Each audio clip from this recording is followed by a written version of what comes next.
Hi guys, welcome back to another Hugh video, and in this video we're going to be doing the coolest mod I have ever seen done to a MacBook Pro unibody. This is a custom backlit keyboard for the 2009 to 2012 MacBook Pro. If you're following me on my social media, you'd already know about this MacBook Pro as I posted some pictures of it, so if you haven't seen that, go ahead and check that out, link will be in the description.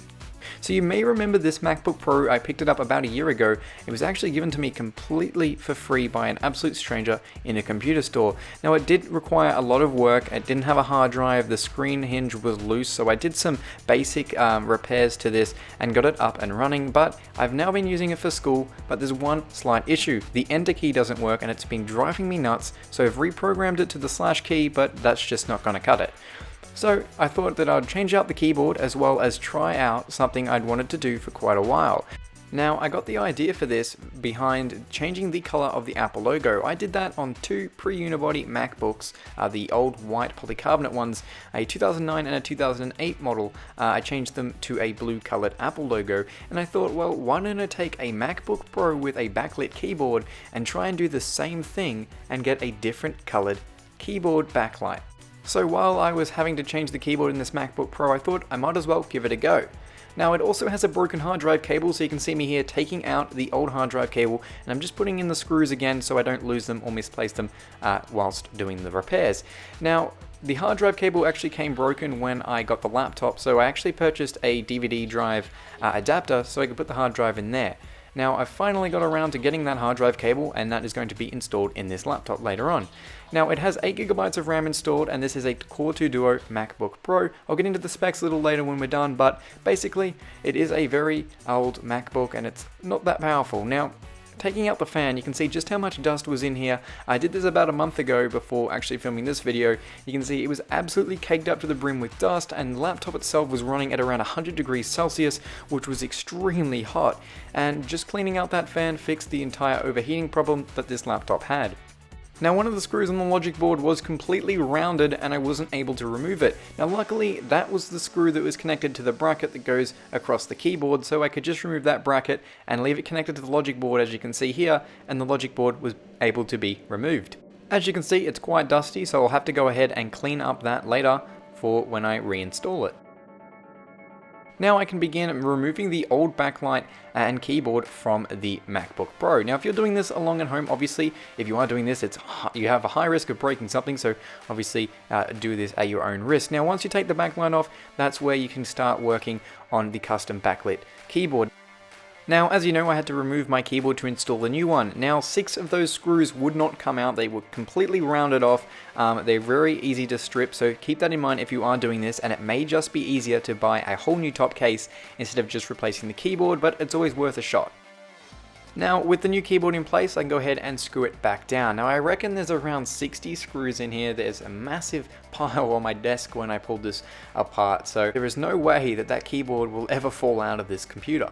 Now, there was evidence of water damage on the old keyboard. Now, the actual MacBook itself had no tripped water indicators or any of the upper case, just the keyboard, which was on the side of the enter key. So what I'm guessing has happened as something's been spilt on the keyboard. There was also a significant amount of dust and dirt in between the keyboard and the upper case, so it's obviously been through the wars throughout the years. Now, for the backlight of the keyboard, which mine came with a brand new backlight. Obviously, if you're doing this yourself, you're going to be having the old backlight. Now, what I did was I took some cellophane and cut it to size. Now, obviously, if you're doing one color, you just get a rectangle and stick that down. Now, I wanted a multicolored backlight, just like some of the game laptops you see. So, as you can see here, I've went ahead and evened it out as much as I could. It's a keyboard, so there is no sort of center, but if you look at it, I've got the shift key, then 3 normal sized keys, and then obviously I've just got that cut on an angle, and then the middle piece, which is red, just goes in between that and also covers up the space bar. Now I also did this to the arrow keys just to give it a nice effect. Now I just used tape to hold all this down, and once you seal it into the unit, it stays in place just fine. Now with the cellophane installed on the backlight, go ahead and install it back into the MacBook Pro. Now this backlight is actually brand new because it came with my keyboard, so if you are doing this, I do recommend picking up a new backlight, because when you take out the old one, it tends to separate and you could damage it, so it's just easier to buy a new one, then you won't have any issues down the road.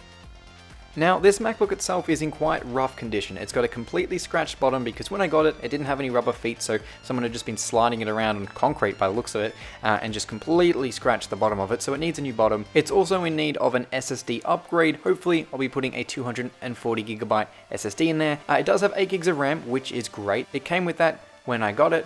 As well as it needs a new battery. It still works just fine, you probably get around 2.5 hours on it, but it is significantly worn and has been replaced before during its life. So hopefully I'll have a restoration video coming up on this MacBook Pro in the future, but just to celebrate 30,000 subscribers, I thought I'd mod it out and make it look unique and cool. Now, once I had the logic board screwed in, I went ahead and just roughly connected up the battery and hard drive just to test it out and make sure the keyboard's actually functional, because I couldn't test it without pulling the computer completely apart. So you can see here it powers on just fine, and turning up the keyboard brightness, you can see the new backlight in the keyboard. Everything was functional, so it was time to reinstall everything back into the MacBook. Now, I went ahead and reinstalled the DVD drive, which has just been sitting in my cupboard, instead of the hard drive adapter. Now, I don't need that anymore because I can go ahead and install the new hard drive cable and just have it where it's supposed to be. Now, a lot of people are probably like, why don't you just install an SSD and a hard drive in where the DVD drive would go? Well, it is a possibility in the future, but for now, I don't have an SSD to go in this machine, so the hard drive might as well go where it's supposed to be. Now, a while back, I did purchase a 13-inch MacBook Pro Unibody from 2012 with an Intel Core i7 processor, and I maxed out the RAM, went ahead and installed an SSD and a hard drive in where the DVD drive used to go, and it was totally spec'd out, and I was going to mod the keyboard on that, just like this MacBook Pro, but it turns out it had a faulty graphics card and would randomly restart. Now, I had also been experiencing the exact same problem in a 2012 Mac Mini. So if you are looking at buying one of these MacBook Pros, avoid the 2011 and 2012 MacBook Pros with Intel HD Graphics 3000 and Intel HD Graphics 4000, as they are plagued with issues and can cause restarting and graphics issues. Now, with everything installed again, we can go ahead and install the really scratched bottom case, which I'm hoping to replace in the future in a upcoming video. So hopefully I'll be restoring this MacBook into really nice condition. Now you can see here, opening it up works just fine and looks like a normal, complete stock MacBook Pro.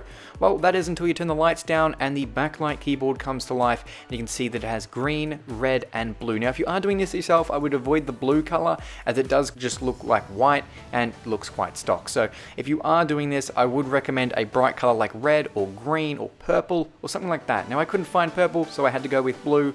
This MacBook I have here is a mid-2009 MacBook Pro with a 2.26 GHz Intel Core 2 Duo, has 8 GB of RAM, a 500 GB hard drive. It's currently running macOS 10, El Capitan, which is the latest version of macOS supported on the mid-2009 MacBook Pros. On the side, you'll find a MagSafe 1 connector, an Ethernet, a FireWire 800, mini DisplayPort, 2 USB 2.0, an SD card slot, a headphone jack, and a battery indicator. On the other side, you'll find a Kensington lock and a DVD drive. So here's a comparison between the stock white Apple backlight keyboard and the one we've just done in my mid-2009 MacBook Pro. Personally, I think this looks absolutely amazing and would be a great addition to new MacBook Pros if Apple integrated this and sort of gave you the ability to change the color in system preferences. Either way, this is an extremely unique MacBook Pro. It stands out from the crowd, as no one else I know of or ever heard of has had a multicolored backlit MacBook Pro keyboard. I assume this would also work for the MacBook Airs, but obviously I don't have a MacBook Air to test this out on or to mod out. Now, as for the Retina MacBook Pros, I have no idea if it works, but they have a backlight, so I assume if you can separate the backlight from the keyboard, the process itself would be roughly the same. And on that note, this has been a Hugh Jeffries video. If you like what you saw, hit that subscribe button and consider checking out some other videos if you haven't already. Also, follow my social media, link will be in the description. That's all for this video, and I'll catch you guys next time.